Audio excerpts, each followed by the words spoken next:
কি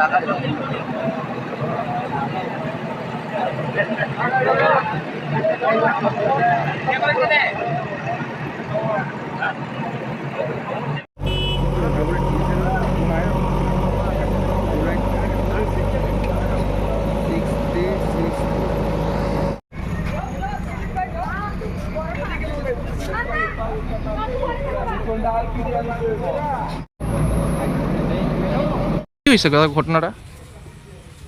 আজকে সকালে তারা 3 জন আমরা গ্রামের লোক, এরা একজন একদম অল্প বয়স, কলেজে পড়েন না, এখন কলেজে পড়তেছে যে হে আজকে সকালে তারা 3 জন গাড়ি মালিক হে ওই ড্রাইভার তারা গেছে মাটি আনতো, বাড়ির লেগে একটু মাটি আনতো, মাটি কাটতো গেছে পরে উপর থেকে মাটি যে সরাইয়া তার উপরে যে মানে মাটির ধস পড়ছে, খস পড়ছে। এরপরে জায়গার স্থলের দুইজন মারা গেছে, আর একজন ড্রাইভার এখনও একদম সিরিয়াস কন্ডিশনে আছে, জিবি রিফার পাঠাইছে। কোন জায়গায় হয়েছে ঘটনাটা দাদা? এই জায়গাত মুসলিম বস্তি কুঞ্জুমরা মুসলিম বস্তি।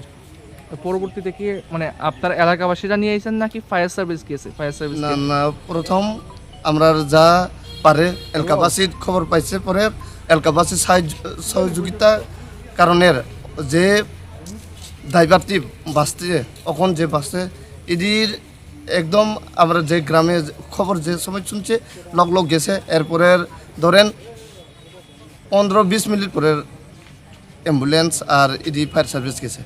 আচ্ছা, মহকুমা প্রশাসনের সিভিল ডিফেন্সের ভলান্টিয়াররা গেছিল নি ঘটনাস্থলে? সিভিল ডিফেন্সের ভলান্টিয়ারও গেছে না। তারা মনে করেন খবর পাইছেনি দুর্যোগ মোকাবেলা যে দল আছে? লাস্টে পাইছে বোধহয়, তারা গেছে। এখন লাস্টে যারা প্রথম যে মাটির ভিতরে ঢুকছে যে 2 জনের মধ্যে একজন পাওয়া গেছে, আর পরে লাস্টে যে লোক মৃতদেহর যে বার হয়েছে হের লাস্টে বার করুন সবাই তারা গেছে, লাস্টে গেছে। নাম জানেননি যারা মারা গেছে? নাম জানে। একজন মারা গেছে আমার বাড়ি যাবই, হে নাম আসার হরি, আর একজন ওই আমার বাগিনা, হে এর নাম জেমস জমাতিয়া, আসাহরি জমাতিয়া, 2 জন জমাতিয়া, 3 জন একটা জমাতিয়া, একটা গ্রাম। আর যে রেফার হয়েছে তার নাম জানেননি? অমূল্যধন জমাতিয়া। তারা মাত্র নীরব দর্শকের ভূমিকায় দাঁড়িয়ে আছে। দেখা যাচ্ছে টিএসআর 12 ব্যাটালিয়নের যারা আছে তারা সেখানটায় উদ্ধার কার্য চালাচ্ছে। তো বিষয়টা নিয়ে মহকুমা শাসক হিসেবে আপনার কি প্রতিক্রিয়া থাকে স্যার? এখানে যে জিনিসটা আপনারা লক্ষ্য করেছেন, হয়তো আপনারা দেখেছেন বা আপনাদের কাছে ভিডিও ফুটেজ থাকতে পারে, যেই জিনিসটা আমি স্পষ্টীকরণ করে দিচ্ছি, ল্যান্ডস্লাইডের মধ্যে সবচেয়ে বড় ভূমিকা হচ্ছে ড্রজারের।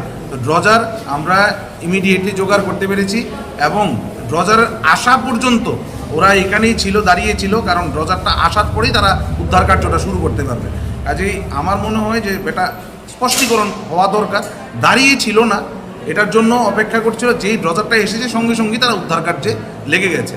এরকম মানে ব্যাপারটাকে আমার মনে হয় সবার সামনে স্পষ্ট করে বললেই ভালো হবে। যেই জিনিসটা কাজ করতে গেলে সবারই দরকার, মানে ড্রজার থেকে শুরু করে ম্যান পাওয়ার থেকে শুরু করে সবার দরকার, সবাই এসে তারপর যৌথভাবে কাজটা করবে।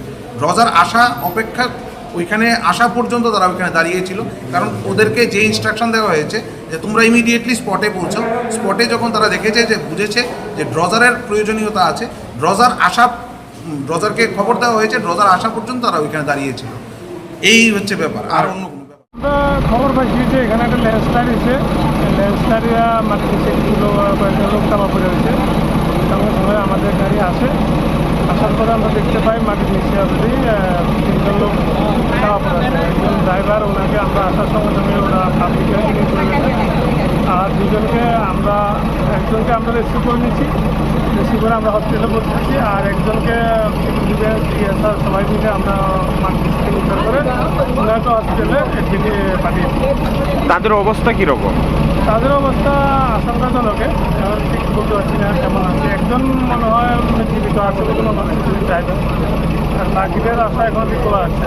তাদের নাম টাম পাওয়া গেছে কি? নাম টাম কিছু এখনো পাওয়া যায়। এটা কোন জায়গা স্যার? এটা চাকমাঘাট লিচু বাগান এরিয়া ধরে নিয়ার মসজিদ।